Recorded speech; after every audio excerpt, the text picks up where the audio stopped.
لحديثك متفق عليه دا بشوان بخاري مسلم وأبو داود ونسائي وابن ماجه الدارمي وهروى إمام أحمد بومان هن علقماء فرمي لعن عبد الله الواشمات والمتنمصات والمتفلجات للحسن المغيرات خلق الله. أفرمي عبد الله كري مسعود رجع كان لعنتي كر لو كساني كوا خويان أكتن خال سر دستو شانو بيستي خويان أكتن ولو كسانيشي كوا خاليان بو أكتن وهروها لعنتي كر لو أفرتاني كوا بروكاني خويان لا أبن وأو أفرتانيشي كوا بويان لا أبن ولعنتي كر لو أفرتاني نفرتي كر لو أفرتاني كوا ددانا كاني خويان شاش أكن نيوانيان أخانا نيوان ددانا كانيان بينو نيوان أخانا نيوان ددانا كانيان بوجواني خلقو دروس كراوي رب العالمين دسكاري أكنو أي قورن هروكو شون أمرو أبيني بتايبتلني وأفرتانا هرجاري بشوازي تجميلات وجوانكاري بو سر وسيما ورخصاري خويان أكن لوتي هرجاري بشوازي تجميلك وجوانك ورخصارو صرمتي هرجاري بشوازك ليكا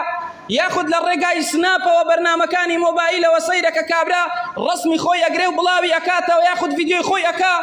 لوتي خوي قوراكا لوتي خوي بشوكاكا سري خوي قوراكا سري خوي بشوكاكا توا ياخذ سري أجهايك آجلك حيوانك حاشاكو مخاطة سر رخصارو سر وينو سر دموشاوي خوي جوانك وخوي باقو بري قدارك أصل شكل شواز رخصاري خوي شيوانيا. عبد الله كري مسعود لعنتي كرلم جورك سانا فقالت أم يعقوب ما هذا؟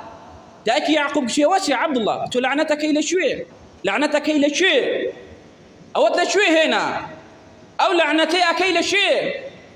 عبد الله كري مسعود رضا ورحمة إخوائي السرب قال عبد الله وما لي لا ألعن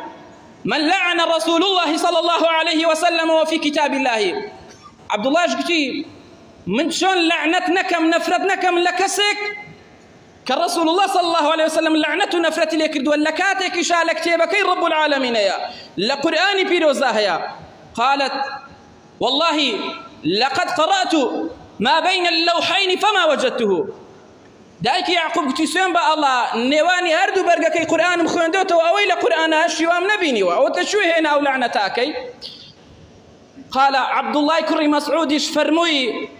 والله لئن قرأته لقد وجدته وما آتاكم الرسول فخذوه وما نهاكم عنه فانتهوا واتقوا الله إن الله شديد العقاب. سورة الحشر آيات حول.